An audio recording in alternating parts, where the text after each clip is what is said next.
My game is going to be an Olympic sport. It's just that good.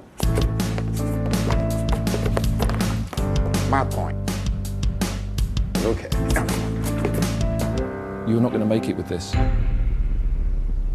Oh, absolutely. I totally disagree. It's not going to happen. It will happen. It won't happen. I'm telling you, it will happen.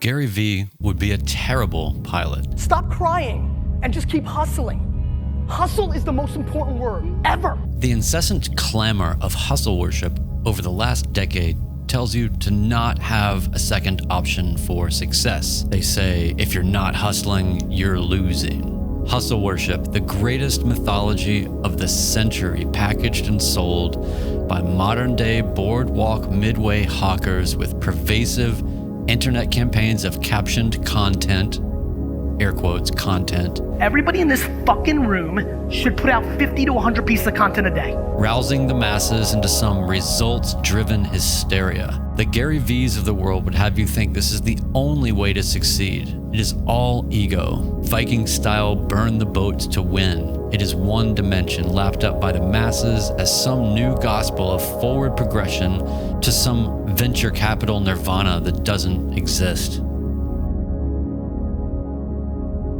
This kind of thinking devalues the second option. In aviation, this kind of thing can get you killed. In flying, you learn. Always have an out. Always have a plan B. Always be ready to wave the white flag. I recently flew to go see a friend who's painting a massive mural in McKinney, Texas. I left Nashville and had perfect weather the entire trip. I stopped in Muscle Shoals to get free moon pies and RC Cola and got some fuel, and then on to Tupelo, Mississippi for fuel and free ice cream, which I didn't have any idea what would be happening there just a couple weeks after I was there, but I digress. If you don't know that story, go check it out. I stopped for the night, then after Tupelo in Greenville, Mississippi. I stayed at the Hotel 27, which was really cool. It's the only nonprofit hotel in Mississippi.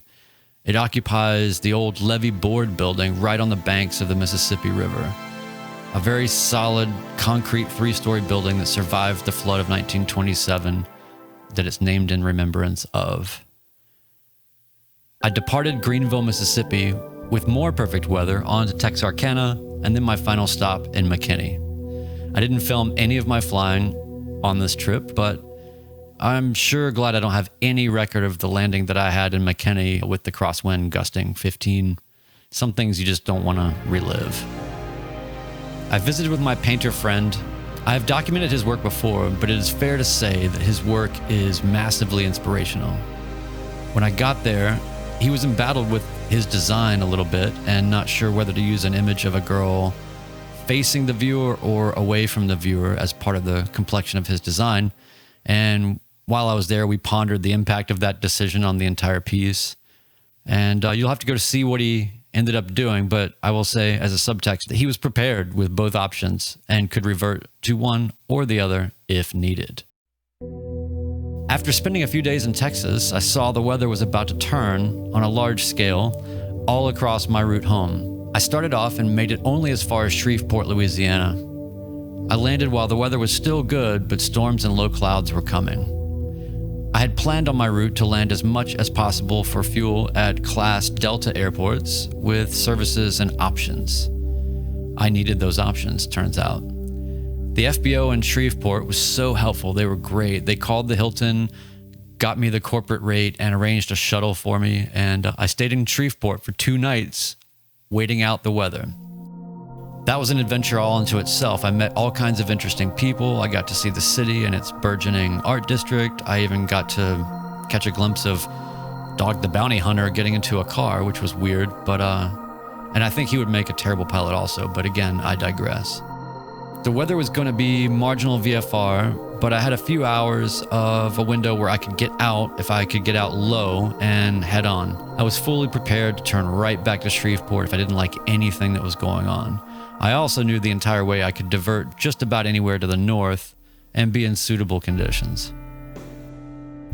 I made it, albeit flying lower than I like. I got good experience doing some safe scud running, and the ceiling slowly raised over time. I crossed the Mississippi, it was quite magical, and I made it all the way to Tupelo for fuel. Free ice cream again, of course. And after a short break, climbed back in and set off for my final leg.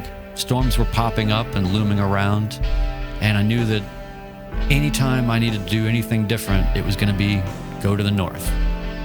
I threaded the needle between a couple of storms safely and landed, and all's well that ends well.